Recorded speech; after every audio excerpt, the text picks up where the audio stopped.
Good morning everyone. Shri Balaji nursing के इस online platform पर सभी का स्वागत करते हैं और उम्मीद करते हैं कि ये जो क्लास है इस क्लास का आप ज़्यादा से ज़्यादा बेनिफिट लें। तो जल्दी से इस क्लास को ज्वाइन कीजिएगा।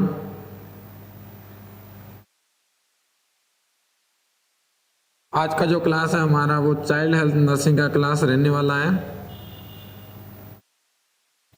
और चाइल्ड हेल्थ नर्सिंग में हमने लेटर ऑन जो हमारी प्रीवियस क्लास थी उसमें डिस्कस किया था बेसिक इंट्रोडक्शन, और उस बेसिक इंट्रोडक्शन के बाद हमारा जो नेक्स्ट टॉपिक जिसमें रहने वाला है वो है इस चाइल्ड हेल्थ नर्सिंग के अंदर न्यूबॉर्न केयर। तो आज का जो हमारा टॉपिक है वो इम्पोर्टेंट टॉपिक है न्यूबॉर्न केयर। और इस न्यूबॉर्न केयर के बारे में मैं बता दूं, ये जो न्यूबॉर्न केयर रहता है ये बच्चे का न्यूबॉर्न केयर जब बच्चे का बर्थ होता है तो बर्थ की इमीडिएट ये जो केयर वो स्टार्ट हो जाता है।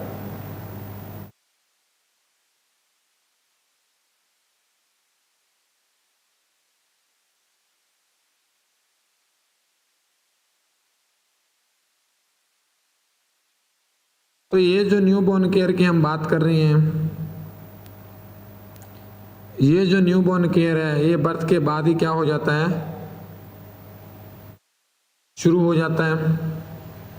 और इसी न्यूबॉर्न केयर से एग्जाम में काफ़ी इंपॉर्टेंट जो क्वेश्चन है वो पूछे जाते हैं कि क्या ये जो न्यूबॉर्न केयर होता है। तो हम बात कर रहे हैं ये जो आपका न्यूबॉर्न केयर है, ये न्यूबॉर्न केयर बर्थ के इमीडिएट क्या हो जाता है, शुरू हो जाता है।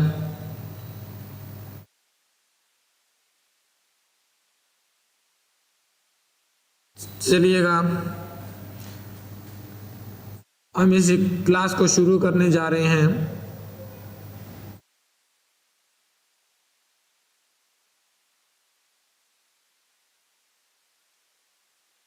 तो अभी क्लास चल रहा है अच्छे से।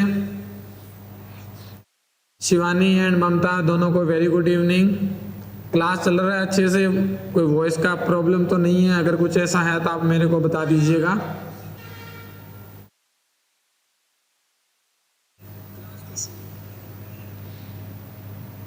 अगर कोई प्रॉब्लम है, आपको लग रहा है कि प्रॉब्लम है, तो आप मैसेज डाल दीजिएगा। आइए देखते हैं हमारा जो नेक्स्ट टॉपिक रहने वाला है इस न्यूबॉर्न केयर में, वो रहने वाला है,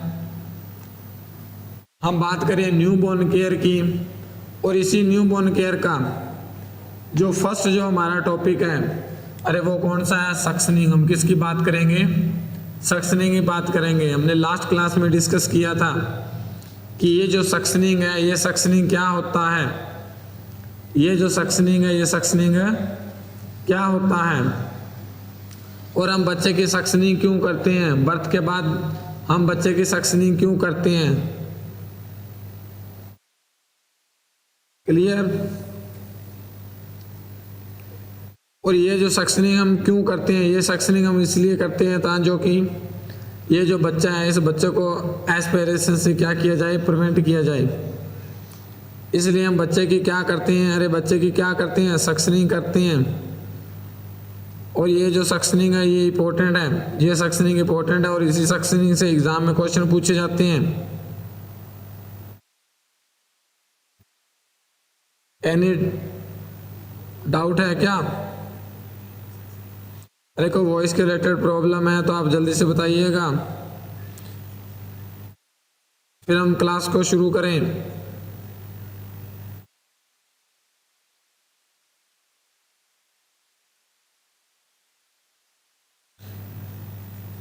तो देखिएगा हम बात करने जा रहे हैं सक्शनिंग का। तो क्या होता है सक्शनिंग, अरे क्या होता है सक्शनिंग, और ये जो सक्शनिंग हम क्यों करते हैं, क्या कारण है कि हम सक्शनिंग करते हैं। ओके, तो आज का जो हमारा टॉपिक है वो है सक्शनिंग के रिगार्डिंग। तो देखिएगा क्या होता है सक्शनिंग। सक्शनिंग का जो मतलब रहता है, अरे सक्शनिंग का जो मतलब रहता है वो होता है कि हम क्या करना है, रिमूवल ऑफ सक्रीशन। अरे सक्शनिंग क्या मतलब है, रिमूवल ऑफ सक्रीशन, कि ये जो सक्रीशन है उसको हमने क्या करना है, रिमूव करना है। और रिमूवल ऑफ सक्रीशन और किसके साथ, विद द हेल्प ऑफ, अरे किसकी हेल्प लेनी है हमने, मैकेनिकल सक्शन डिवाइस। अरे किसकी हेल्प लेनी है, मैकेनिकल सक्शन डिवाइस। अब देखिएगा ये जो सक्रीशन है, ये सक्रीशन कौन सी है, ये सक्रीशन है हमारी जो बॉडी है उसके इनसाइड प्रेजेंट जो है। क्लियर। तो फर्स्ट जो हमने सक्शन करना है, अरे वो किसको करना है, अरे फर्स्ट किसको करना है, माउथ का, और सेकंड किसको करना है हमने, नोज का। ये हमने याद रखना है कि ये जो फर्स्ट सक्शन है वो हमने किसका करना है, माउथ का करना है, और सेकंड सक्शन है जो हमने किसका करना है, नोज का करना है। तो ये जो इम्पोर्टेंट रहने वाला है, ये जो है इम्पोर्टेंट है रहने वाला है कि जो फर्स्ट सक्शनिंग है वो किसको करते हैं, माउथ को करते हैं, और सेकंड जो सक्शनिंग है वो हमने किसको करना है, नोज को करना है। अरे आई बात समझ में। अब देखिएगा नेक्स्ट वन है कि ये जो सक्शनिंग है, ये सक्शनिंग हम क्यों करते हैं। तो नेक्स्ट वन हम बात कर रहे हैं कि ये जो सक्शनिंग है, ये सक्शनिंग हम क्यों करते हैं, क्या कारण है कि हम इस सक्शनिंग को परफॉर्म करते हैं। तो सक्शनिंग को करने का कारण जो रहता है, इस सक्शनिंग को जो करने का जो कारण रहता है, हम बात करें सक्शनिंग का। और ये जो सक्शनिंग इतना इंपॉर्टेंट टॉपिक है, आपको सक्शनिंग में से एग्जाम में 1 या 2 क्वेश्चन देखने को मिलते हैं और वो हर बार एग्जामिनर पूछता है। तो ये जो सक्शनिंग, हम सक्शनिंग क्यों करते हैं, हम बात करें सक्शनिंग का पर्पस, हम बात करें ये जो सक्शनिंग है इसका पर्पस क्या है, क्या पर्पस रहने वाला है सक्शनिंग का।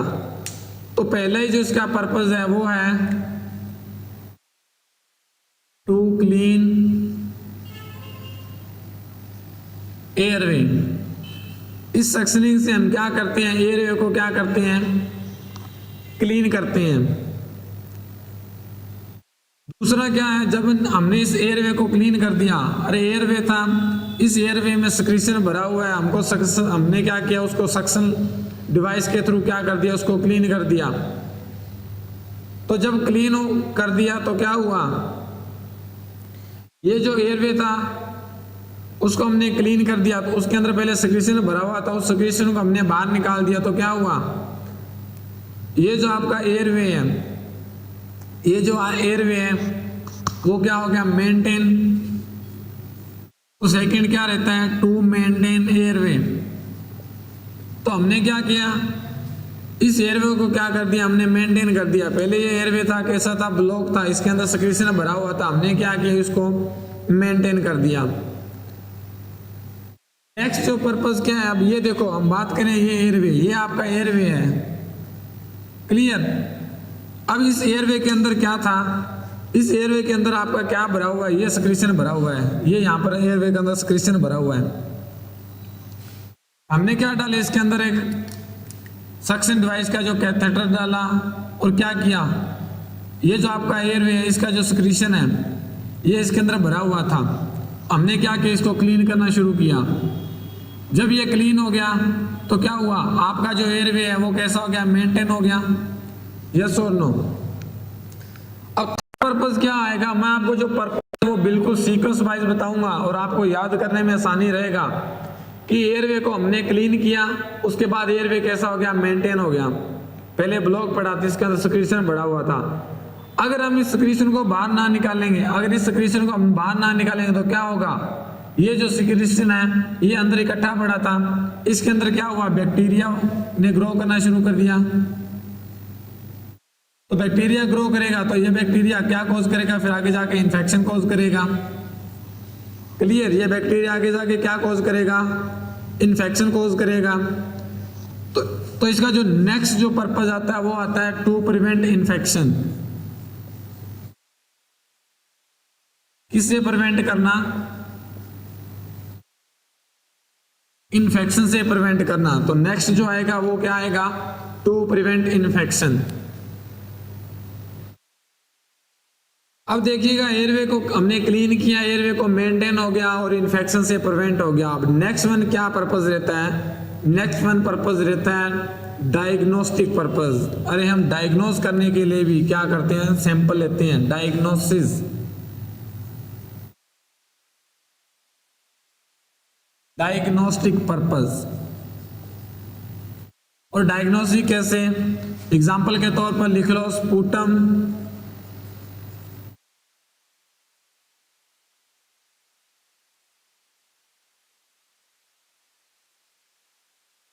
सैंपल। तो इसकी हेल्प से हम जो स्पूटम है, इस स्पूटम का क्या लेते हैं? सैंपल लेते हैं। अगर किसी पर्सन का स्पूटम है, वो स्पूटम नहीं प्रोड्यूस हो रहा, तो हम क्या लेते हैं? उसका सैंपल लेते हैं और सैंपल के माध्यम से हम फिर उसको लैब डायग्नोस्टिक के लिए भेजते हैं। क्लियर? तो ये देखो, ये पर्पस है, इजी रहेगा याद करने के लिए। एयरवे को क्लीन किया, एयरवे को मेंटेन किया, इन्फेक्शन से प्रिवेंट किया और डायग्नोस के लिए। तो ये क्या इसका पर्पस है? अरे ये क्या इसका पर्पस है? अब नेक्स्ट वन इस सक्शनिंग में जो आपको एग्जामिनर क्वेश्चन पूछता है, ये इतना इंपॉर्टेंट टॉपिक है सक्शनिंग। जितना आप उसको पढ़ोगे उतना ही आपके लिए कम है। इस सेक्शन से एग्जाम में काफी सारे जो क्वेश्चन है वो पूछे जाते हैं और काफी लंबा जो टॉपिक है ये सेक्शनिंग का रहने वाला है। अब हम बात करें ये जो सेक्शनिंग है, तो हम जो फर्स्ट जो सेक्शनिंग है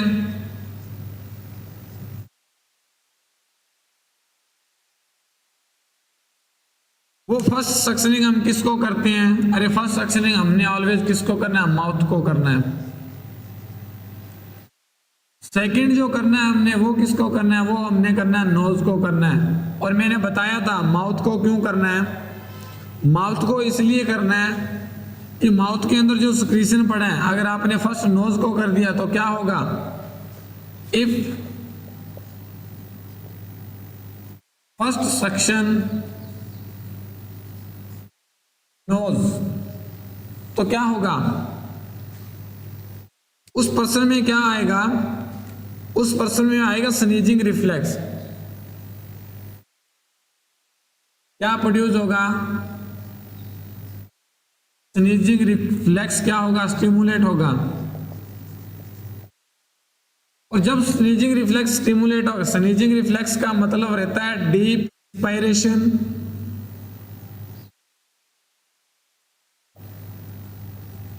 एंड डीप एक्सपायरेशन। स्नीजिंग का मतलब रहता है deep inspiration and deep expiration. Clear? अब नेक्स्ट वन क्या है? अगर आपने किया तो स्नीजिंग रिफ्लेक्स प्रोड्यूस हुआ, तो यहां पर अगर आप नोज को फर्स्ट करोगे तो क्या कॉम्प्लिकेशन देखने को मिलेगा? अरे क्या कॉम्प्लिकेशन देखने को मिलेगा? तो यहां पर जो चांस होता है वो किसका चांस होता है? एस्पायरेशन।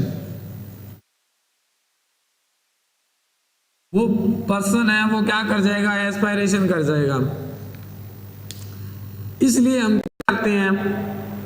पहले माउथ को सिक्रीशन रिमूव करना है, उसके बाद सेकंड आपने क्या करना है?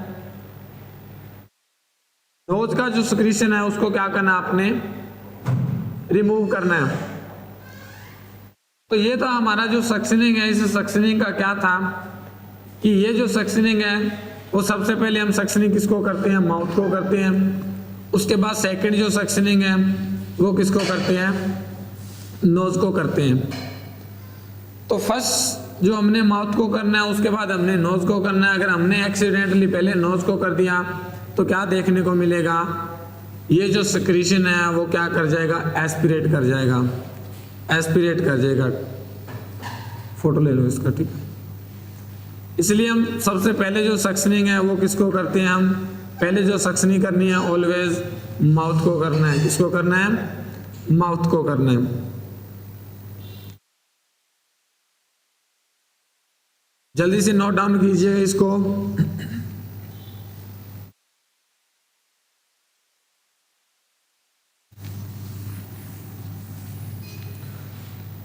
अब नेक्स्ट वन है सक्शनिंग। हम बात कर रहे हैं कि ये जो सक्शनिंग है, इस सक्शनिंग को कैसे हम परफॉर्म करते हैं, कितने टाइप की जो सक्शनिंग है वो हमारी रहती है। तो कितने टाइप का जो सक्शनिंग है वो हमारा रहता है। तो हम इस सक्शनिंग की बात करें कि टाइप्स क्या रहता है इस सक्शनिंग का, तो क्या क्या टाइप्स है इस सक्शनिंग का वो रहने वाला है। तो आपका जो सक्शनिंग है वो 2 टाइप का होता है, और 2 टाइप का कैसे कैसे होता है। एक जो सक्शनिंग होता है वो होता है अपर रेस्पिरेटरी ट्रैक का, एक जो सक्शनिंग होता है वो होता है लोअर रेस्पिरेटरी ट्रैक का। और यहाँ पे एग्जामिनर क्वेश्चन पूछता है, हम बात कर रहे हैं अपर रेस्पिरेटरी ट्रैक का, किसकी बात कर रहे हैं, अपर रेस्पिरेटरी ट्रैक। अपर रेस्पिरेटरी ट्रैक में हमारे कौन कौन से जो ऑर्गन का इन्वॉल्वमेंट रहता है। तो अपर रेस्पिरेटरी ट्रैक में अगर हम बात करें तो जो इन्वॉल्वमेंट रहता है वो रहता है हमारा नोज का, और सेकंड होता है हमारा माउथ। और नोज की सक्शनिंग को हम बोलते हैं नेजोफेरेंजियल,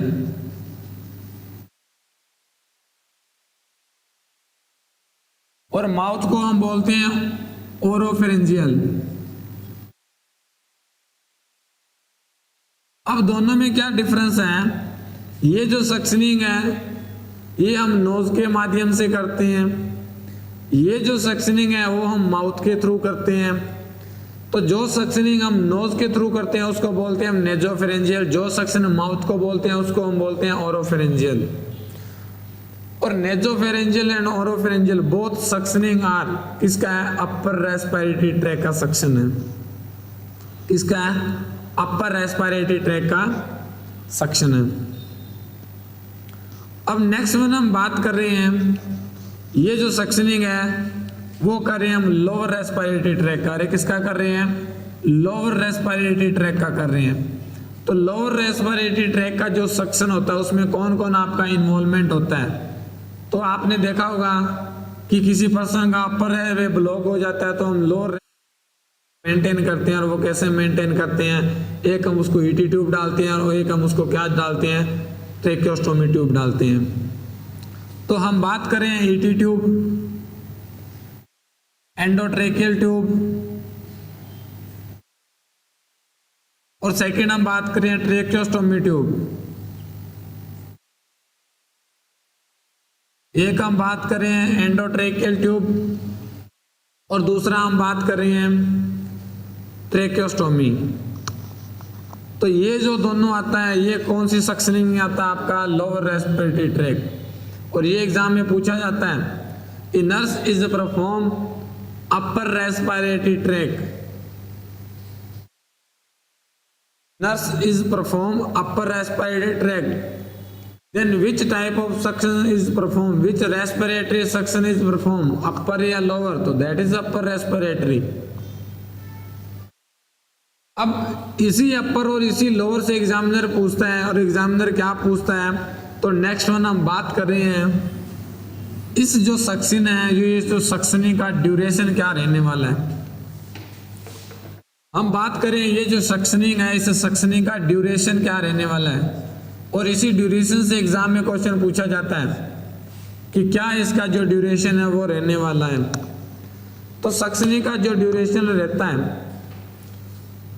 तो इस सक्शनिंग को ऑलवेज याद रखना, हम करते हैं लेस देन 10 सेकेंड। अरे कितनी देर तक करोगे सक्शनिंग को, लेस देन 10 सेकेंड। और एग्जाम में क्वेश्चन आता है how long suction procedure last, क्या पूछा जाता है, how long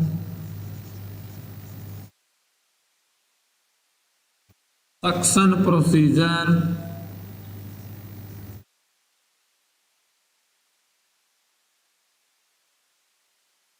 performed, how long suction procedure performed in one suctioning, ये how long suction procedure performed in one suctioning, या इसी को एग्जाम में पूछा जाता है, what is the recommended time of suctioning. इसी क्वेश्चन को क्या पूछा जाता है, how long suction procedure perform in one suctioning, कि एक जो आप सक्शनिंग कर रहे हो उस सक्शनिंग में आप कितने टाइम तक इसको परफॉर्म करते हो। तो ये कितना होना चाहिए, लेस देन 10 सेकेंड होना चाहिए। कितना होना चाहिए, लेस देन 10 सेकेंड होना चाहिए। अगर हम बात कर रहे हैं बच्चा कैसा है, अरे बच्चा कैसा है, बच्चा है प्री टर्म, तो प्री टर्म बच्चे में इसकी जो ड्यूरेशन है वो लेस देन 5 सेकेंड होनी चाहिए। कितनी होनी चाहिए, लेस देन 5। और बच्चा कैसा है, टर्म है, तो कितनी होनी चाहिए, लेस देन 10 सेकेंड। इससे ज़्यादा आपने सक्शन का जो प्रोसीजर है, जो सक्शन है, वो अप्लाई नहीं करना है। नेक्स्ट हम बात करें, कई बार इसी को एग्जामिनर घुमाकर पूछ लेता है। और एग्जामिनर क्या पूछता है, एग्जामिनर पूछ लेता है ड्यूरेशन में, और उसने दे दिया। तो ड्यूरेशन की अगर बात करें तो ये होता है 5 to 10 सेकेंड। और कितना होता है, 5 to 10 सेकेंड। ये आ गया आपका 5 to 10 सेकेंड। तो ये आपका जो सक्शन है, इस सक्शन का जो ड्यूरेशन है वो कितना रहने वाला है। क्लियर। अब इसी को एग्जामिनर क्वेश्चन को घुमा रहा है, और इसी से एग्जामिनर क्या पूछ रहा है, इसी को एग्जामिनर पूछ रहा है, what is the total time cycle of, क्या पूछ रहा है, total time cycle of suctioning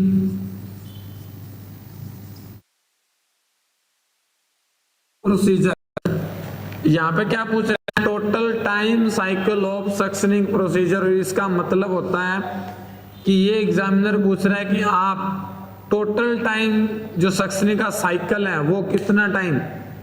तो कहने का मतलब है कि आप जो सक्शनिंग कर रहे हो इसको कंटिन्यू एक साइकिल में कितने टाइम तक करते हो। ये क्वेश्चन क्या बोल रहा है, total time cycle of suctioning procedure, कि आप कितने टाइम तक इस सक्शनिंग प्रोसीजर को परफॉर्म कर सकते हो। तो ये जो इसका आंसर रहता है वो रहता है 5 मिनट। अरे कितना रहता है, 5 मिनट। आप इसको 5 मिनट तक सक्शनिंग इस पेशेंट की कर सकते हो। अगर आपने प्रोसीजर शुरू किया है तो 5 मिनट तक इस सक्शनिंग को आप कर सकते हो। बट 5 मिनट में करने का एक मेथड रहता है। तो देखिएगा कितने कितने जो क्वेश्चन है, एक एक पॉइंट ये जो सक्शनिंग का है उस एक एक पॉइंट से जो आपके आंसर प्रोड्यूस हो रही है, आपके क्वेश्चन प्रोड्यूस हो रही है। तो हम बात करें ये जो सक्शनिंग है, इस सक्शनिंग का जो ड्यूरेशन रहता है,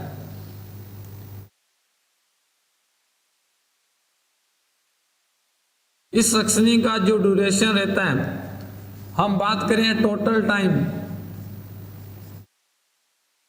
तो टोटल टाइम की अगर बात करें तो वो कितना, 5 मिनट। अरे कितना, 5 मिनट। अब 5 मिनट कैसे करना है आपने इसका सक्शनिंग, तो इसी से एग्जामिनर नेक्स्ट क्वेश्चन पूछता है,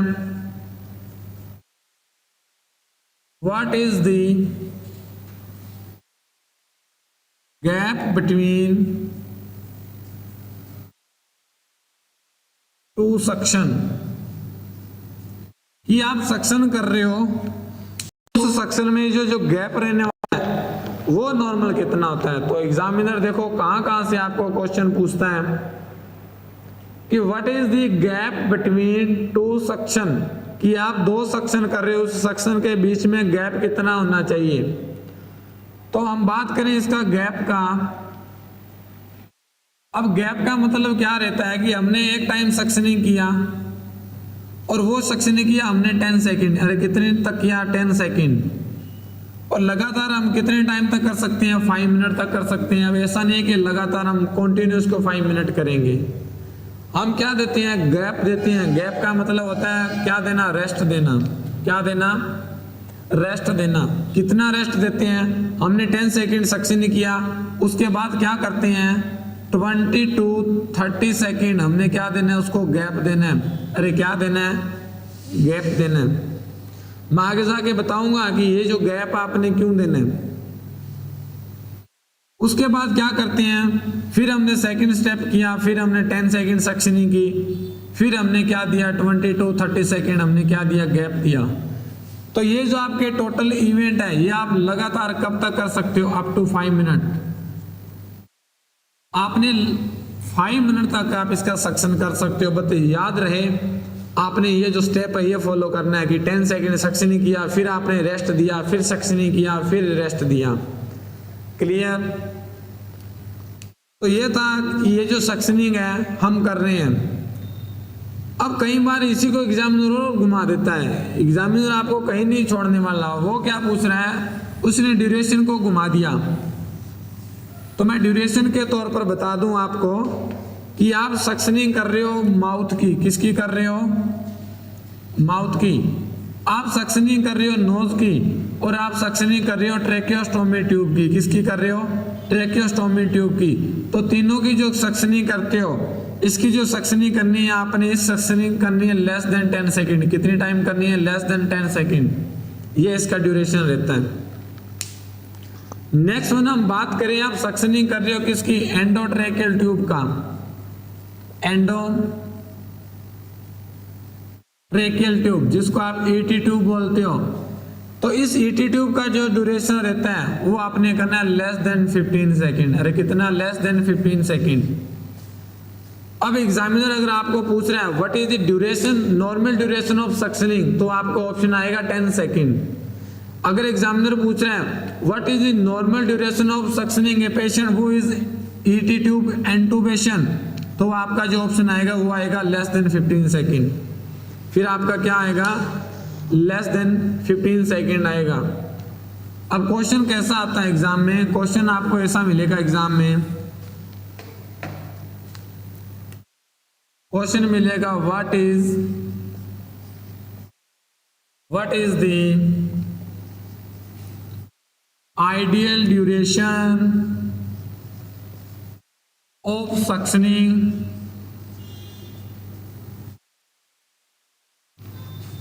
on a patient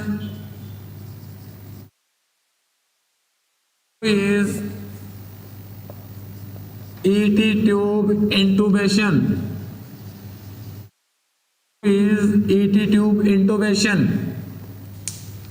तो आपको जो ऑप्शन आ रहा है, ऑप्शन ए आ रहा है 5 to 10 सेकेंड, ऑप्शन बी आ रहा है 10 to 15 सेकेंड, ऑप्शन सी आ रहा है 15 to 20 सेकेंड, और ऑप्शन डी आ रहा है 20 to 25 सेकेंड। तो बताइएगा अब क्या आंसर रहने वाला है। तो इसका जो रहने वाला है आइडियल ड्यूरेशन, और हम बात करें किसका, बात कर रहे हैं ईटी ट्यूब का। तो मैंने क्या बताया था कि ये जो ईटी ट्यूब है, इस ईटी ट्यूब का जो ड्यूरेशन है अरे वो कितना होना चाहिए, लेस देन 15 सेकेंड होना चाहिए। इससे ऊपर आपने नहीं करना। तो फटाफट से इसका आंसर बताइएगा। शिवानी आप बताइएगा क्या इसका जो आंसर है रहने वाला है, फटाफट से इसका आंसर बताइएगा क्या इसका आंसर रहने वाला है। और ये इंपॉर्टेंट क्वेश्चन है, what is the ideal duration of suctioning on a patient who is ET tube intubation. तो ये जो ईटी ट्यूब इंटूबेशन रहता है, इस ईटी ट्यूब का आपने याद रखना कि ड्यूरेशन कितना होना चाहिए, लेस देन 15। अब देखो 15 से लेस हमें क्या मिल रहा है, ये मिल रहा है, ये देखो। तो इसका जो राइट आंसर रहेगा वो बी रहेगा कि ईटी ट्यूब का जो ड्यूरेशन रहता है, आप ईटी ट्यूब से जो सक्शनिंग करते हो उसका जो ड्यूरेशन है वो कितना होना चाहिए, 10 to 15 सेकेंड होना चाहिए। और इसी को कई बार एग्जामिनर दे देता है less than 15 second, less than 15 second. बाकी आप सक्शन कर रहे हो नोज का, सक्शन कर रहे हो माउथ का, और सक्शन कर रहे हो टी ट्यूब का यानी ट्रेकियोस्टोमी ट्यूब का।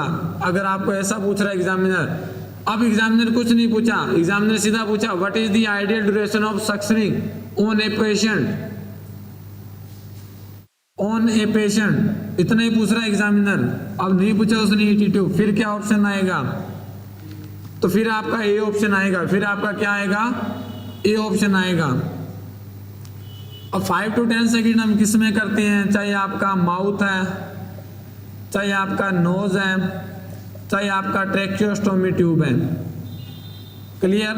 अगर एग्जामिनर ने स्पेसिफिक मेंशन किया ईटी ट्यूब, अगर एग्जामिनर स्पेसिफिक मेंशन कर रहा है ईटी ट्यूब, तो इसका जो ड्यूरेशन है वो हम इंक्रीज रखते हैं। और इंक्रीज क्यों रखते हैं? ये जो ईटी ट्यूब होता है, अरे ये जो ईटी ट्यूब होता है, ये ईटी ट्यूब कैसा होता है? लॉन्ग होता है। इसलिए हम यहाँ पे जो ड्यूरेशन है इस ड्यूरेशन को क्या कर देते हैं? बढ़ा देते हैं। अरे इस ड्यूरेशन को क्या कर देते हैं? बढ़ा देते हैं। क्लियर। तो कर लो नोट डाउन इसको। Very good, B option. फटाफट से इसको नोट डाउन कर लो।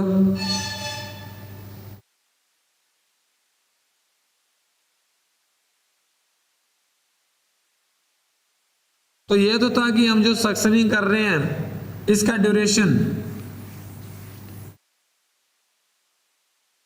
नेक्स्ट वन है, ये जो हम सक्शनिंग कर रहे हैं तो इसमें एग्जामिनर पूछ रहा है इंटरवल, इसमें एग्जामिनर पूछ रहा है गैप। तो कैसा ही क्वेश्चन आपको आ सकता है। इंटरवल का मतलब आप थिएटर में जाते हो, आप मूवी देखते हो, तो वहां पे जब आपको क्या दिया जाता है? 3 घंटे की अगर मूवी है तो आपको लगभग 10 to 15 मिनट का एक रेस्ट दिया जाता है।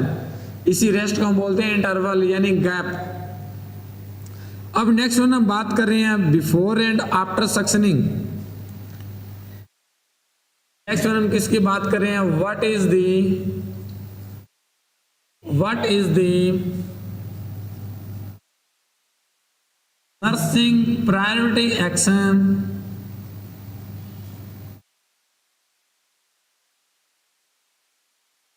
Before and after suctioning. तो ये इंपॉर्टेंट क्वेश्चन है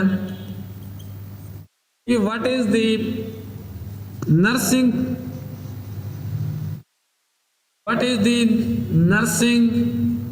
priority action, what is the nursing priority before and after suctioning. कि ये जो नर्सिंग की प्रायोरिटी है बिफोर एंड आफ्टर सक्शनिंग वो क्या रहने वाली है। तो जब भी हम इस पेशेंट को किसी को भी सक्शनिंग करते हैं तो ऑलवेज याद रखना हम उस पर्सन को क्या करना है? अरे क्या करना है? हाइपर वेंटिलेशन करना है। अरे क्या करना है? हाइपर वेंटिलेशन करना है। और हाइपर वेंटिलेशन का मतलब है क्या करना? ऑक्सीजन का जो सैचुरेशन है उसको 100% करना। अरे क्या करना? ऑक्सीजन का जो सैचुरेशन है उसको क्या करना? 100% करना। हाइपर वेंटिलेशन का मतलब है ऑक्सीजन का सैचुरेशन क्या करना? 100% करना। तो हम क्या देते हैं? तो क्या एक्शन रहने वाला है? तो एक्शन रहता है गिव या प्रोवाइड 100% ऑक्सीजन टू पेशेंट। अरे पेशेंट को क्या देना? 100% क्या देना? ऑक्सीजन देना। और ये जो 100% ऑक्सीजन देने का मेथड है, तो 100% ऑक्सीजन हम किस किस माध्यम से दे सकते हैं? अरे कौन से मेथड है जिस मेथड से हम 100% ऑक्सीजन दे सकते हैं? तो 100% जो ऑक्सीजन देते हैं वो देते हैं 100% ऑक्सीजन। अरे किससे देते हैं हम? Bag and mask. अरे किसे देते हैं? Bag and mask. बैग का मतलब होता है एम्बू बैग। अरे क्या? एम्बू बैग। और इसी एम्बू की एग्जाम में फुल फॉर्म पूछी जाती है। अरे इसी एम्बू बैग की एग्जाम में फुल फॉर्म पूछी जाती है। तो इस एम्बू का फुल फॉर्म क्या होता है? अरे क्या होता है? एक तो ये होता है आर्टिफिशियल। अरे कैसा होता है? आर्टिफिशियल। दूसरा क्या रहता है? क्या फुल फॉर्म रहता है एम्बू बैग का? आर्टिफिशियल। और नेक्स्ट वन जो वर्ड आता है वो एग्जामिनर कंफ्यूज करता है, वो होता है मैकेनिकल एंड मैनुअल। तो याद रखना ये कैसा रहता है? मैनुअल। मैनुअल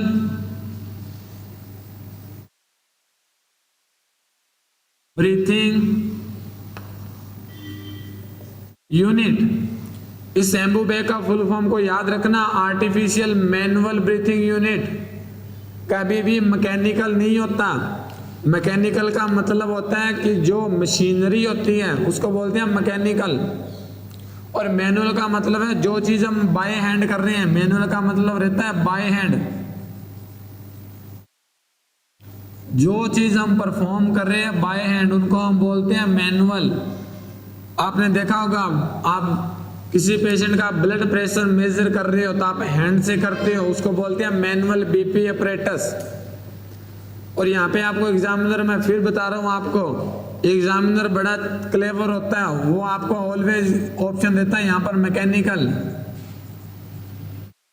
तो ये कभी भी मैकेनिकल नहीं होता। इस चीज को आप याद रखना।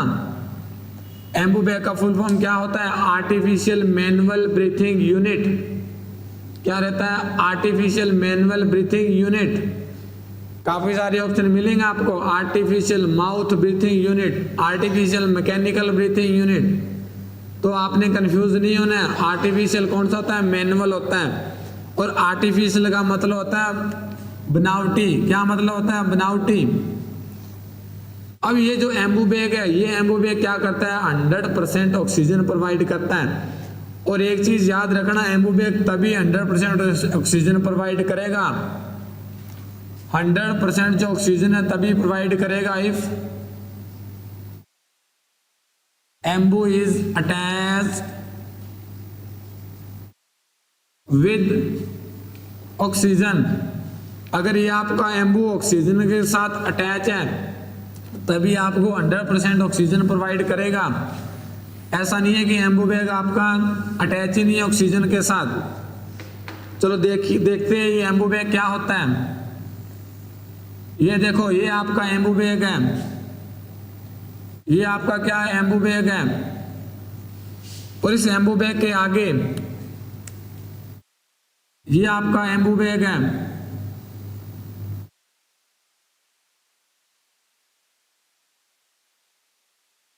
और यहाँ पे क्या लगे होते हैं?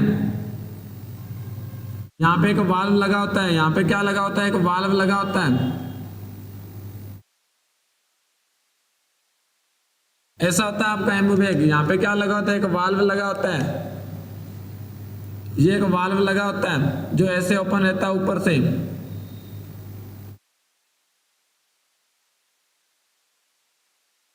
ये होता है आपका एम्बूबैग। और इस एम्बूबैग से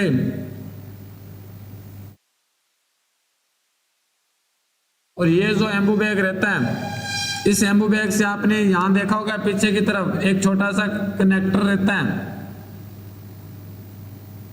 यहां पे हम क्या अटैच करते हैं? ऑक्सीजन को अटैच करते हैं। अरे यहां से हम क्या करते हैं? ऑक्सीजन को अटैच करते हैं। फिर हम क्या करते हैं? इस एम्बूबैग को यहां से प्रेस करते हैं। यहां से हमने क्या करना है? प्रेस करना है। और जब प्रेस करेंगे, ये जो पार्ट है, ये पार्ट कहाँ कवर होना चाहिए? उसका माउथ प्लस नोज, ये दोनों कवर होनी चाहिए। जब भी हम किसी पेशेंट को एम्बूबैग देते हैं तो ये माउथ और नोज दोनों क्या होना चाहिए? कवर होना चाहिए। डिफरेंट टाइप को एम्बूबैग देखने को मिलते हैं आपको। अडल्ट साइज होता है, पीडियाट्रिक साइज होता है, ये डिफरेंट रहता है। अब ये जो आपका एम्बूबैग रहता है, जब भी हम किसी पेशेंट को एम्बू करते हैं तो ये जो आपका पार्ट अगर ऑक्सीजन के साथ अटैच है तभी आप 100% ऑक्सीजन दे पाओगे उस पेशेंट को। अगर ये इन्वायरमेंट के साथ अटैच है, अगर हम उस पर्सन को क्या नहीं दे रहे? अरे उस पर्सन को हम ऑक्सीजन के साथ अटैचमेंट करके नहीं दे रहे, फिर जो आपका 100% नहीं देगा। तो हम बात करें ये जो आपका इन्वायरमेंट है, इस इन्वायरमेंट में जो ऑक्सीजन होती है वो कितने % होती है? अरे कितने % होती है? ये होती है 21%। कितनी होती है? 21%। दूसरा हम बात करें, उसमें सबसे ज्यादा क्या होती है? नाइट्रोजन। इन्वायरमेंट में सबसे ज्यादा क्या होती है? नाइट्रोजन। कितनी? 78%। यहाँ पर क्या देखने को मिलती है? नाइट्रोजन देखने को मिलती है। उसके बाद उस इन्वायरमेंट में कार्बन डाइऑक्साइड कितना होता है? तो वो होता है 0.3%। अरे कितनी होती है? 0.3%। अदर गैसेस इस इन्वायरमेंट में अदर क्या क्या गैसेस प्रेजेंट हैं, तो वो होता है 0.1%। अरे 0.1% आपकी अनदर जो गैसेस है वो प्रेजेंट होती है। तो ये है आपका कार्बन डाइऑक्साइड। अब देखो इन्वायरमेंट में आपकी कितनी है, 21% है। इन्वायरमेंट में कितनी है, 21% है। तो आप किसी को एम्बू बैग कर रहे हो, अरे आप किसी को एम्बू बैग कर रहे हो तो कितनी अंदर जाएगी, तो कभी भी आपकी 100% नहीं जाती, फिर आपकी ये इतना ही कंसंट्रेशन जाएगा। अरे इतना ही कंसंट्रेशन क्या है, वो जाएगा। कई बार एग्जामिनर पूछ लेता है कि आप किसी पेशेंट का सीपीआर कर रहे हो और सीपीआर के टाइम आप उसको क्या दे रहे हो, माउथ टू माउथ। अरे माउथ टू माउथ क्या दे रहे हो, वेंटिलेशन दे रहे हो। तो जब आप माउथ टू माउथ वेंटिलेशन देते हो उस टाइम ये जो ऑक्सीजन का कंसंट्रेशन है वो कितना डिलीवर होता है, तो वो होता है 16%। अरे कितना होता है, 16%। तो देखिएगा कितने कितने क्वेश्चन हैं जो आपके यहाँ पर करवाए जा रहे हैं। एक एक क्वेश्चन आपके लिए इंपॉर्टेंट है कि कैसा जो ऑक्सीजन है कितना रहता है, कैसा जो कंसंट्रेशन है वो इसका रहता है। तो हम बात कर रहे हैं before and after. Before and after आपने क्या करना है, उस पेशेंट को हाइपर वेंटिलेशन करना। हाइपर वेंटिलेशन का मतलब है गिव 100% ऑक्सीजन। क्या देना उसको, 100% ऑक्सीजन देना। अब जब हम उसको 100% ऑक्सीजन देते हैं तो देखिएगा साहब, एग्जामिनर, मैंने आपको फिर बताया कि एग्जामिनर इतना आप एग्जामिनर को सोच नहीं सकते। आप एग्जामिनर से पीछे हो, एग्जामिनर आपसे 2 गुना आगे है। वो कैसे है, एग्जामिनर ने इसी क्वेश्चन को घुमा दिया और उसने क्या पूछा, इसने पूछा what is the priority nursing action, what is the priority nursing action on a patient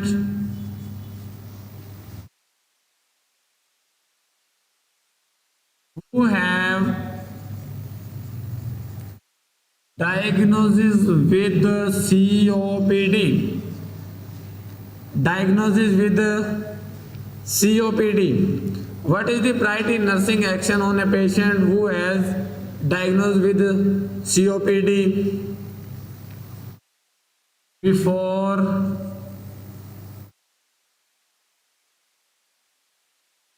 performing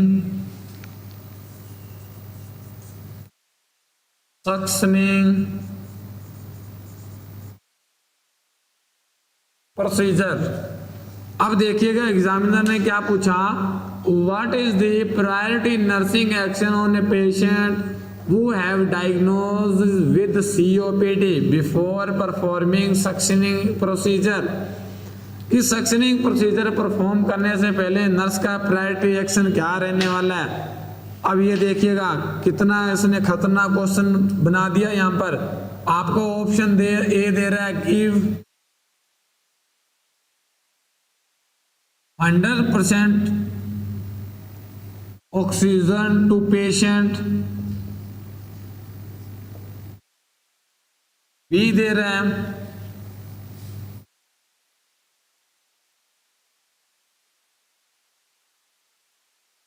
low concentration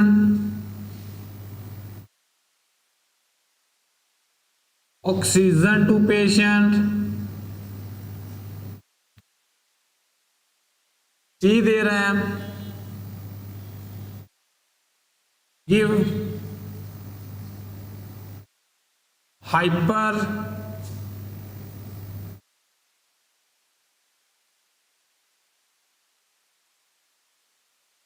concentration of oxygen,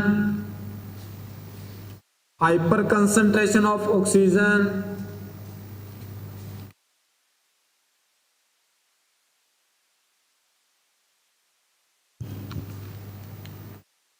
hyper concentration of oxygen,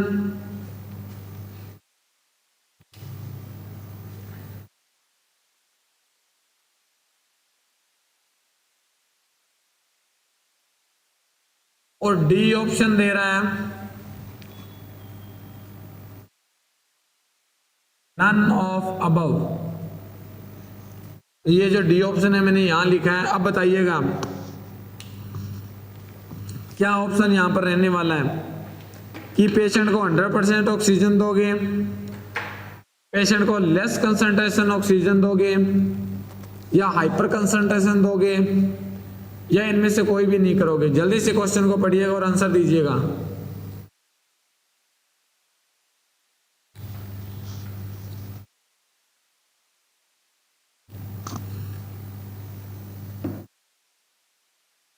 फटाफट से इसका आंसर दीजिएगा।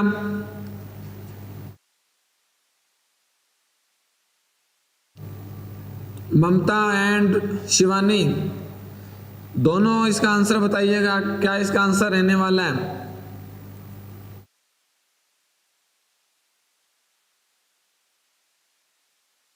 जल्दी से इसका आंसर बताइएगा, क्या इसका आंसर रहने वाला है। कोई डाउट तो नहीं है? तो देखिएगा हम बात कर रहे हैं कि ये जो पेशेंट है सीओपीडी का है।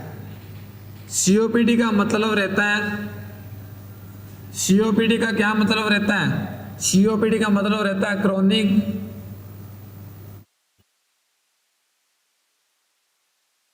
Obstructive pulmonary disease. सीओपीडी का मतलब होता है क्रोनिक ऑब्स्ट्रक्टिव पल्मोनरी डिजीज।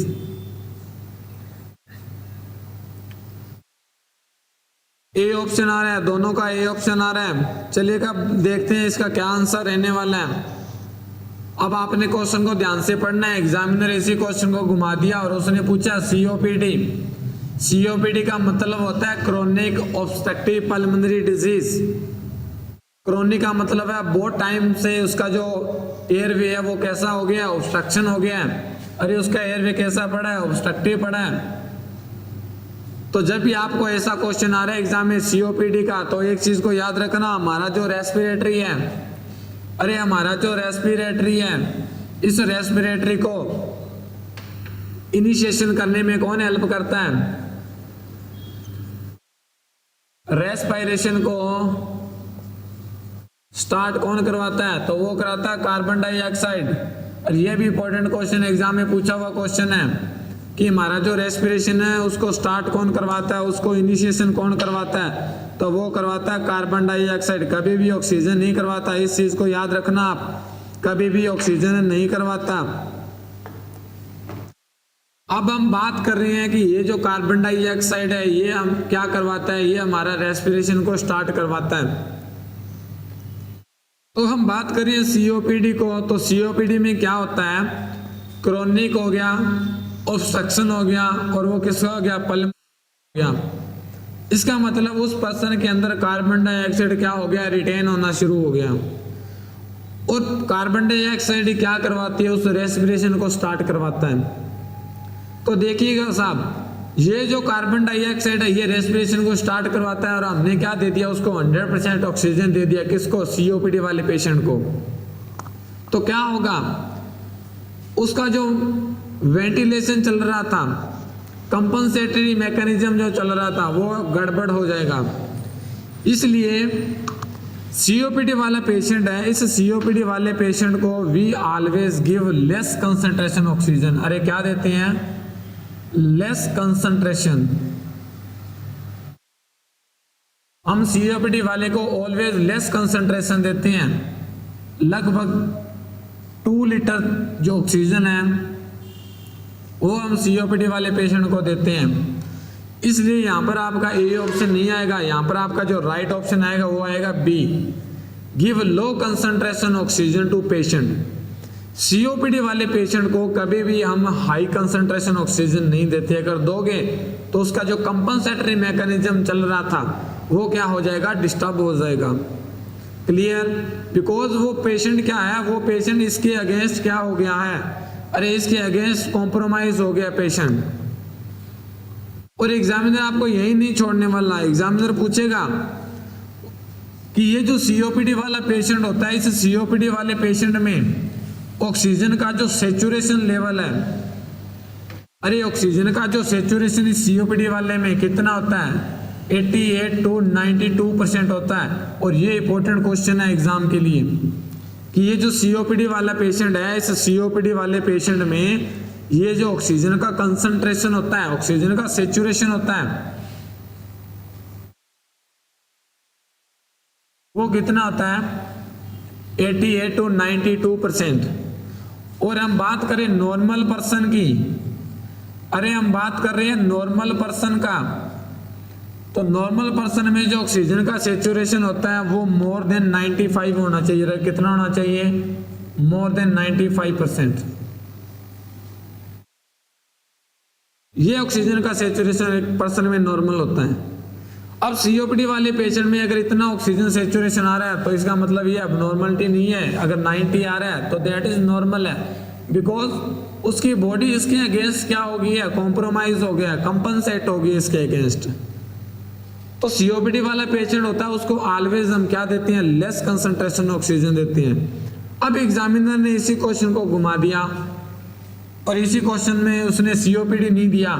अब इसी क्वेश्चन में पूछ लिया what is the priority nursing action before and after suctioning, तो हम क्या देना है, हाई कंसंट्रेशन ऑक्सीजन देनी है। क्या देनी है, हाई कंसंट्रेशन ऑक्सीजन देनी है। तो before and after suctioning, examiner पूछे बिफोर, एग्जामिनर पूछे आफ्टर सक्शनिंग, तो हमने क्या देना है उसको, हमने देना है उसको 100% ऑक्सीजन। और 100% क्यों देना है, टू प्रिवेंट हाइपोक्सिया। अरे क्यों देना है, हाइपोक्सिया से प्रिवेंट करना है। क्लियर, किसे प्रिवेंट करना है, हाइपोक्सिया से प्रिवेंट करना है। अब इसमें हाइपोक्सिया का क्या कनेक्शन है, हाइपोक्सिया का कनेक्शन बिल्कुल है। क्या कनेक्शन है हाइपोक्सिया का, कि ये जो आपका सक्शनिंग होता है, इस सक्शनिंग का principle, what is the principle of suction. ये जो सक्शन है, इस सक्शन का प्रिंसिपल क्या है, क्या प्रिंसिपल रहने वाला है इस सक्शन का, बता सकते हैं कोई, क्या प्रिंसिपल होता है। तो ये जो सक्शनिंग है, इस सक्शनिंग का जो प्रिंसिपल होता है वो होता है नेगेटिव प्रेशर। ये क्या होता है, नेगेटिव प्रेशर।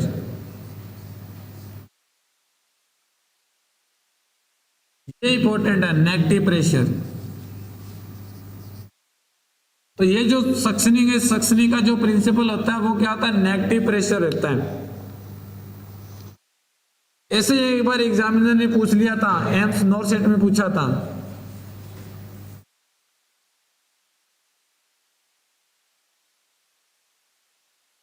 और एम्स नॉरसेट में क्या पूछा था, एम्स नॉरसेट में पूछा था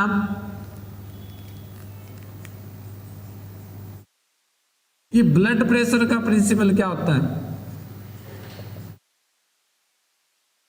उन्होंने पूछा कि ब्लड प्रेशर का प्रिंसिपल क्या होता है।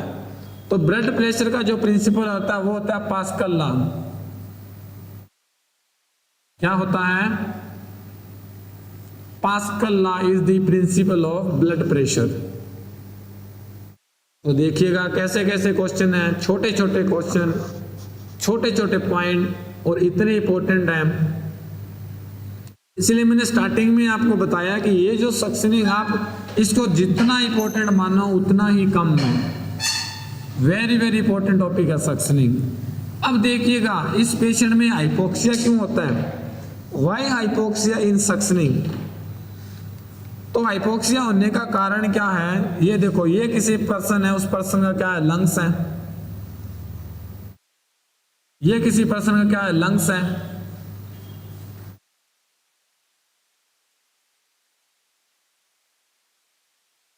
ये देखिए किसी पर्सन का लंग्स है, और इसी लंग्स में आपकी ये क्या आ रही है, ये आपकी ब्रोंकाई और ब्रोंक्यूल्स आ रही है। ये देखो ब्रोंकाई और ब्रोंक्यूल्स। तो ये आपका ट्रेकिया है, इस ट्रेकिया, ये आपका कैरिना पार्ट है, ये ब्रोंकाई है, और ब्रोंकाई लंग्स के अंदर आके ये आपका प्राइमरी ब्रोंकाई हो गया, ये आपका सेकेंडरी हो गया, और अंदर आके ये ब्रोंकाई कहाँ डिवाइड होगी, ये टर्सरी ब्रोंकाई में आ गया, ये आके आपका टर्सरी ब्रोंकाई। और फिर यहाँ आपके क्या होती है, ये एल्वियोलाई रहती है आपकी, ये ऐसा एक लंग्स का स्ट्रक्चर होता है, एल्वियोलाई रहती है ऐसा। क्लियर। अब इस एल्वियोलाई का काम क्या है, इस एल्वियोलाई का काम है गैस को क्या करना, एक्सचेंज करना।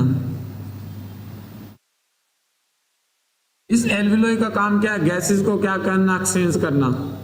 अब देखिएगा, गैसेस एक्सचेंज करने का मतलब है इसके अंदर क्या ऑक्सीजन है, और लंग्स के अंदर क्या भरी रहती है, आपकी ऑक्सीजन भरी रहती है। अब देखो ये जो लंग्स है, हम इसकी सक्शनिंग क्यों करते हैं, हम सक्शनिंग इसलिए करते हैं कि इसके अंदर फ्लूइड भर गया है। अब यहाँ लंग्स के अंदर क्या भर गया, फ्लूइड भर गया। ये देखो यहाँ आपका फ्लूइड पड़ा है, यहाँ आपका फ्लूइड पड़ा है। क्लियर। अब जो फ्लूइड रहता है वो फ्लूइड कैसा रहता है, फ्लूइड होता है हैवी। अरे फ्लूइड कैसा होता है, हैवी। और ये जो एयर है, ये एयर ऑलवेज ऊपर की तरफ रहती है। लंग्स में जो एयर है वो ऑलवेज ऊपर की तरफ रहती है, बिकॉज ये कैसी होती है, एयर होती है लाइट। एयर कैसी होती है, लाइट होती है, हल्की होती है। और हल्की होने के कारण ये एयर कहाँ रहती है, अपवर्ड रहती है। यस और नो। और फ्लूइड हैवी है, हैवी होने के कारण ये फ्लूइड यहाँ अटका हुआ है। अब हम सक्शनिंग क्यों करते हैं, हम एयर को बाहर निकालने के लिए नहीं करते, हम सक्शनिंग करते हैं फ्लूइड को बाहर निकालने के लिए। तो देखिएगा, हमने इसको सक्शनिंग किया, और सक्शनिंग हम इसको कर रहे हैं। हमने क्या डाला, इसके अंदर ईडी ट्यूब डली हुई थी, और हमने उसके अंदर डाल दिया कैथेटर। ये आ गया आपका कैथेटर, सक्शन कैथ आ गया, ये आपका सक्शन कैथ आ गया। और इस सक्शन कैथ का जो काम होता है वो क्या होता है, मैंने प्रिंसिपल बताया। सक्शनिंग कैसे काम करता है, नेगेटिव प्रेशर पर। कैसे काम करता है, नेगेटिव प्रेशर। नेगेटिव प्रेशर का मतलब है ये ऐसा जाता है, ये ऐसा जाएगा। ये देखो ये नेगेटिव प्रेशर रहता है, ये अपनी तरफ खींचता है, इसको बोलते हैं नेगेटिव प्रेशर। अंदर देते हैं उसको बोलते हैं पॉजिटिव प्रेशर, पॉजिटिव प्रेशर। जैसे हम एम्बू बैग है, तो एम्बू बैग किसका एग्जाम्पल है, पॉजिटिव प्रेशर का है। एम्बू बैग किसका एग्जाम्पल है, पॉजिटिव प्रेशर, पीपीवी। ये आ गया पीपीवी। कौन, एम्बू बैग। पीपीवी का मतलब रहता है positive pressure ventilation, positive pressure ventilation. ये देखिए ये इंपॉर्टेंट है, ये एग्जाम में पूछा जा सकता क्वेश्चन है कि Anbu bag is the example of positive pressure ventilation. अब सक्शनिंग कैसे, नेगेटिव प्रेशर है। ये पॉजिटिव क्या था, पॉजिटिव क्या करता था, ये जो रेस्पिरेशन है, ऑक्सीजन उसको अंदर लेके जाता था। इसने क्या करना है, इस ऑक्सीजन को बाहर निकाल देना है। और ऑक्सीजन को बाहर निकालने टाइम ये क्या देखने को मिलता है, अब देखिएगा, सबसे पहले फ्लूइड बाहर आएगा कि ऑक्सीजन बाहर आएगी, सबसे पहले ऑक्सीजन बाहर आएगी। सबसे पहले ऑलवेज ऑक्सीजन बाहर आती है, बिकॉज ये हल्की होती है। तो ऑक्सीजन कहाँ आ गई, आउट आ गई, ये आ गई ऑक्सीजन आउट। फर्स्ट ऑक्सीजन आएगा, सेकंड क्या आएगा, सेकंड आएगा आपका फ्लूइड। अरे सेकंड क्या आएगा आपका, फ्लूइड आएगा। ये देखिएगा, इसलिए क्या रहता है सक्शन का, कि सक्शनिंग इसलिए आपने लॉन्ग नहीं करनी। सक्शनिंग लॉन्ग क्यों नहीं करनी, आपकी जो सक्शनिंग है वो आप करते हो 5 to 10 सेकेंड, और उससे पहले आपने क्या देनी है, उस पर्सन को ऑक्सीजन देनी है। अरे क्या देनी है, ऑक्सीजन देनी है 100%। उसके बाद आपने गैप देना है, उस गैप में पर्सन को आपने खाना नहीं खिलाना है, आपने उस पर्सन को क्या देना है, अरे ऑक्सीजन देना है। 30 सेकेंड गैप दे रहे थे, उस गैप में आपने क्या देना है, अरे पेशेंट को ऑक्सीजन देना है। उसके बाद फिर आपने क्या करना है, 5 to 10 सेकेंड आपने सक्शनिंग करनी है, फिर आपने क्या देना है, उसको ऑक्सीजन देना है, फिर आपने क्या करनी है, 5 to 10 सेकेंड सक्शनिंग करनी है। ये जो आपका गैप रहता है इसमें, ये इसलिए हम गैप देते हैं। कभी भी हम कंटिन्यू सक्शनिंग नहीं करते। अब कंटिन्यू सक्शनिंग क्यों नहीं करते, ये कारण है कि अगर आपने इसको लगातार सक्शनिंग किया तो क्या होगा, ये जो पूरा ऑक्सीजन है, ये ऑक्सीजन कहाँ चला जाएगा, बाहर चला जाएगा।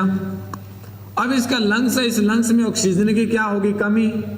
और लंग्स में ऑक्सीजन कमी का होने का मतलब है कि लंग्स से ऑक्सीजन, ये जो लंग्स है, इस लंग्स से जो ऑक्सीजन जाती है ब्लड में, और ब्लड के बाद ये जो ऑक्सीजन जाती है किसके बीच में, ब्लड और टिश्यू।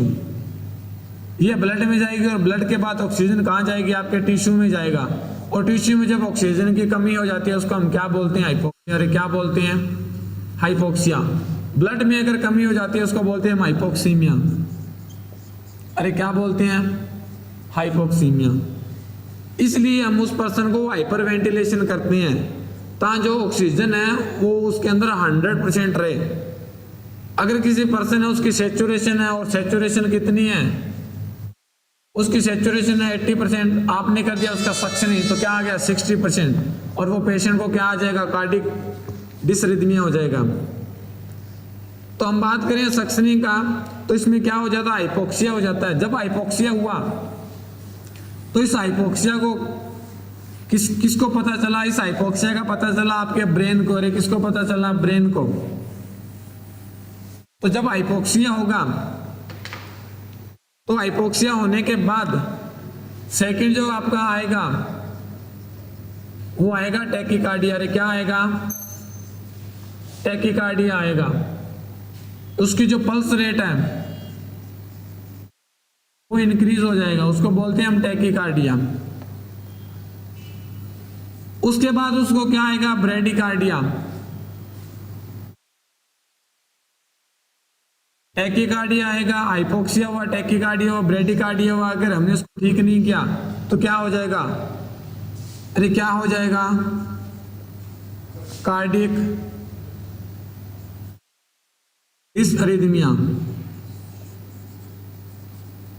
डिसअरिथमिया का मतलब रहता है डिस्टर्ब होना, कार्डिक डिसअरिथमिया हो जाएगा, डिस्टर्ब हो जाना। क्लियर। अगर हमने इस डिसअरिथमिया को ठीक नहीं किया तो नेक्स्ट वन क्या हो जाएगा, उसको एरिथमिया हो जाएगा। और एरिथमिया का मतलब रहता है हार्ट की जो रिदम है वो बिल्कुल स्टॉप हो जाना, और पर्सन की क्या हो जाएगी, डेथ हो जाएगी। तो ये देखिएगा, ये ऐसा रहता है प्रोसेस। इसलिए आप ऑलवेज उसको क्या करते हो, आपने उसको 100% ऑक्सीजन देना है। क्लियर। अब नेक्स्ट वन हम बात कर रहे हैं कि ये जो ऑक्सीजन देना है हमने ऑक्सीजन दे दिया, अब हम उसकी सक्शनिंग को परफॉर्म कर रहे हैं। अब सक्शनिंग को जब हम परफॉर्म कर रहे हैं तो सक्शनिंग को परफॉर्म करने के टाइम हमारे माइंड में आता है कि ये जो सक्शनिंग है, ये सक्शनिंग 2 मेथड होता है। इस सक्शनिंग का जो मेथड है वो 2 होते हैं। हम बात करें सक्शनिंग का मेथड का, ये जो सक्शनिंग है ये 2 टाइप का रहता है, इसके 2 मेथड होते हैं। और 2 मेथड कैसे कैसे होते हैं, एक जो आपने देखा होगा हॉस्पिटल में कि ये जो सक्शनिंग है, इस सक्शनिंग की हॉस्पिटल में क्या लगी होती है, दीवारों के साथ सप्लाई लगी होती है। और जो दीवारों के साथ सप्लाई लगी होती है उसको हम क्या बोलते हैं, उसको हम बोलते हैं वॉल आउटलेट। क्या बोलते हैं, वॉल आउटलेट। और दूसरा एक जो क्या होती है, हम पेशेंट है, उस पेशेंट के पास में हम क्या ले आते हैं, मशीन ले आते हैं। अरे क्या ले आते हैं, मशीन ले आते हैं। आपने देखा होगा कि हम पेशेंट के बेड साइड हम क्या ले आते हैं, एक मशीन ले आते हैं, उसको हम बोलते हैं पोर्टेबल मशीन। अरे क्या बोलते हैं, पोर्टेबल मशीन। क्लियर। तो हम बात करें इसका मेथड का, और इसी मेथड के साथ हम बात करें सक्शन का, प्रेशर का। किसकी बात कर रहे हैं, सक्शन प्रेशर। ये जो सक्शन प्रेशर है ये कैसा रहता है, तो ये जो सक्शन का जो प्रेशर है वो डिफरेंट रहता है। एक जो मैंने बात किया वो कैसा होता है, अरे एक जो मैंने बात किया वो रहता है आपका मशीन। अरे कैसा रहता है, मशीन। और दूसरा क्या होता है आपका वहां पर, अरे क्या लगा हुआ होता है वहां पर, आपका लगा हुआ होता है वहां पर वॉल आउटलेट। क्लियर। तो हम बात करें सक्शनिंग है, इस सक्शन का प्रेशर का, तो ये जो सक्शन का प्रेशर है 2 टाइप का रहता है। एक आपका आ गया वॉल आउटलेट और दूसरा आ गया आपका पोर्टेबल मशीन। Portable machine.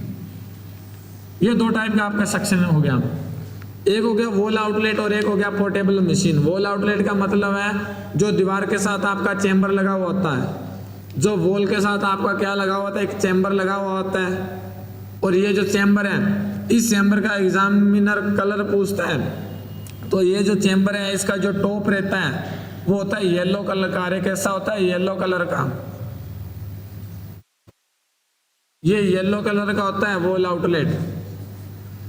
तो हम बात करें इसका प्रेशर का कि क्या क्या ये जो सेक्शन है वो प्रेशर रहता है। तो ये जो सेक्शन का प्रेशर है वो हम डिफरेंट स्टेज के अकॉर्डिंग पढ़ेंगे। कैसे कैसे पढ़ेंगे, अगर बच्चा है वो बच्चा कैसा है, अरे बच्चा कैसा है, प्री टर्म है। अरे बच्चा कैसा है, प्री टर्म है। ये आ गया प्री टर्म। और प्री टर्म का मतलब है कि बच्चा है, उस बच्चे की जो डिलीवरी है वो कब हुई है, लेस देन 37 वीक, उसका हम बोलते हैं प्री टर्म। तो प्री टर्म में ये जो वॉल आउटलेट का जो प्रेशर होता है वो होता है 40 to 60 mmHg। अरे कितना होता है, 40 to 60 mmHg। ये तो हम बात करें वॉल आउटलेट का। दूसरा हम बात कर रहे हैं पोर्टेबल मशीन का। तो इस पोर्टेबल मशीन में ये जो प्री टर्म का जो प्रेशर रहता है वो रहता है 1.5। कितना रहता है, 1.5 से लेकर कितना 2.5। कितना, 1.5 से लेकर 2.5। दूसरा बात कर रहे हैं प्री टर्म के बाद जो बच्चा आएगा वो कौन सा आएगा, टर्म। कौन सा आएगा, टर्म। और टर्म कौन सा, न्यूबॉर्न। अरे कौन सा आएगा, न्यूबॉर्न। ये आ गया न्यूबॉर्न। जब बच्चे का बर्थ हो गया तो वो क्या आ गया, न्यूबॉर्न। और न्यूबॉर्न के बाद तीसरा जो स्टेज आता है वो आता है इन्फेंट का। अरे कौन सा आता है, इन्फेंट का। इन्फेंट के बाद कौन आता है, चिल्ड्रन। कौन आता है, चिल्ड्रन। और चिल्ड्रन के बाद आपका कौन आएगा, अडल्ट। अरे कौन आएगा, अडल्ट। तो देखिएगा इनका हम प्रेशर पढ़ रहे हैं। तो हम बात कर रहे हैं न्यूबॉर्न, और इसी न्यूबॉर्न को हम नियोनेट बोलते हैं। इसका जो प्रेशर होता है वो होता है 60 to 80। अरे कितना होता है, 60 to 80 mmHg। इन्फेंट का जो प्रेशर है वो भी इक्वल टू नियोनेट रहता है। अरे वो भी इक्वल टू न्यूबॉर्न रहता है। चिल्ड्रन का जो प्रेशर होता है वो होता है 80 to 100। अरे कितना होता है, 80 to 100 mmHg। और हम बात करें अडल्ट का है, और अडल्ट का एग्जाम में पूछा जाता है तो रहता है 100 to 120 mmHg। ये जो प्रेशर है ये किसका है, अडल्ट का प्रेशर। अरे किसका है, अडल्ट का प्रेशर है। अब आइए दूसरी तरफ हम देखते हैं वॉल आउटलेट के बाद पोर्टेबल मशीन का।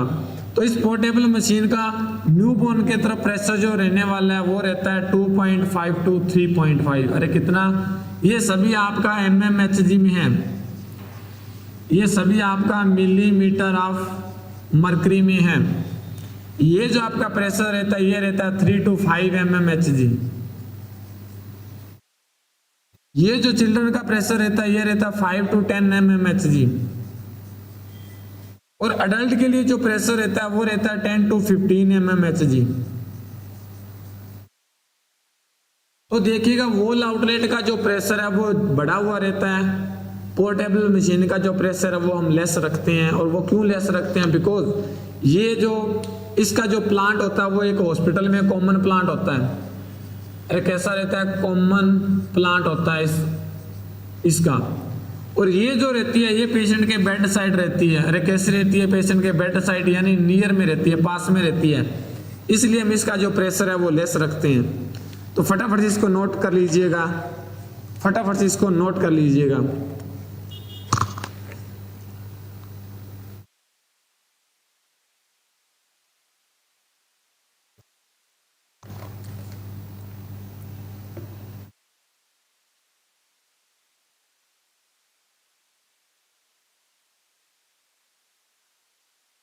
फटाफट इसको आप नोट कर लीजिएगा। 5 मिनट का ब्रेक ले लीजिएगा, और ब्रेक के बाद फिर से हम क्लास को कंटिन्यू कर रहे हैं, 5 मिनट का आप ब्रेक ले लीजिएगा और छोटा ब्रेक लेना अपने 5 मिनट का।